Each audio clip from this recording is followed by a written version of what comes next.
اقبال پہلے شکوہ کی زبان کھولتے ہیں اور شکوہ میں وہ اپنے دکھڑے بیان کرتے. صفائے دہر سے باطل کو مٹایا ہم نے، نوع انسانی کو غلامی سے چھڑایا ہم نے،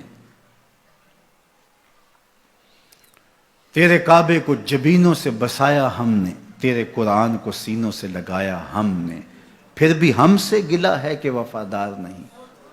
ہم وفادار نہیں، تو بھی تو دلدار نہیں. لہجہ تلخ ہو گیا، فتویٰ متوجہ ہوا، لیکن جب جواب آیا تو سارا نشہ اتر گیا. لفظ وہی ہے، صرف صیغہ بدلتا ہے. پہلے تو کہا صفائے دہر سے باطل کو مٹایا ہم نے. رب سے شکوہ کر رہی ہے مشت خاک. اقبال کی زبان بول رہی ہے کہ ہم نے جنگیں لڑی، ہم نے پہاڑوں کے کلیجے چیرے، ہم نے سمندروں میں گھوڑے ڈال دیے، ہم نے تیرے دین کے لیے کیا کیا نہیں کیا. برستے تیروں میں ہم نے نمازیں نہیں ادا کی، ہم نے کربلائیں نہیں سجائیں، ہم نے کیا کچھ نہیں کیا، اور آج ہم ذلیل ہیں. 56-57 اسلامی ملک کو ذلت و رسوائی کا عالم. تو اقبال شکوہ گناہ ہوتا ہے.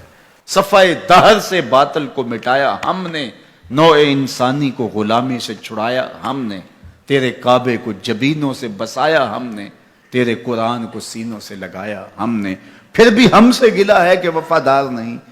ہم وفادار نہیں، تو بھی تو دلدار نہیں. اب جواب سنیے. جواب اب ادھر سے آتا ہے، لہجہ اقبال کا ہے، وہی لفظ ہے، صرف صیغہ بدلتا ہے. آواز آ رہی ہے. صفائے دہر سے باطل کو مٹایا کس نے، نوع انسانی کو غلامی سے چھڑایا کس نے، میرے کعبے کو جبینوں سے بسایا کس نے، میرے قرآن کو سینوں سے لگایا کس نے. تھے تو آبا وہ تمہارے ہی مگر تم کیا ہو، تھے تو آبا وہ تمہارے ہی مگر تم کیا ہو. ہاتھ پہ ہاتھ دھرے منتظر فردا ہو، ہر کوئی مست مئے ذوق تن آسانی ہے. تم مسلمان ہو یہ انداز مسلمانی، حیدری فقر ہے نئے دولت عثمانی ہے.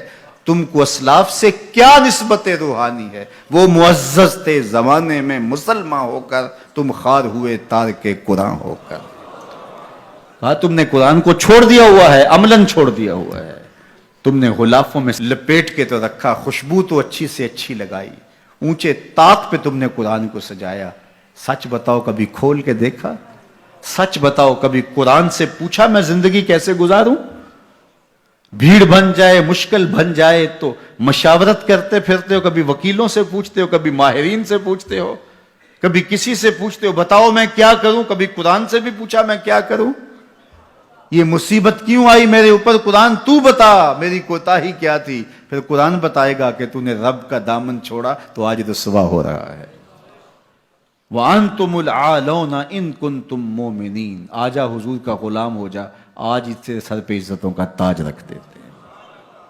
تو قرآن کی طرف اقبال نے بلایا، اور ان کا سارا فکر و فلسفہ اس کے ارد گرد گھومتا ہے. بلکہ میں آپ کو ایک بات بتاؤں، یہ کسی نے نہیں کہی، یہ کتنی بڑی بات ہے. اقبال نے کہا کہ اگر میں نے قرآن کی تعلیمات سے ہٹ کے ایک حرف بھی کہا ہو تو قیامت کے دن حضور کے قدموں کا بوسہ نصیب نہ ہو. حضور مجھے آپ کے قدموں کا بوسہ نصیب نہ ہو اگر آپ کے سینے پہ اتری ہوئی کتاب سے ہٹ کے کچھ کہا ہو. یہ اقبال ہی کہہ سکتے ہیں.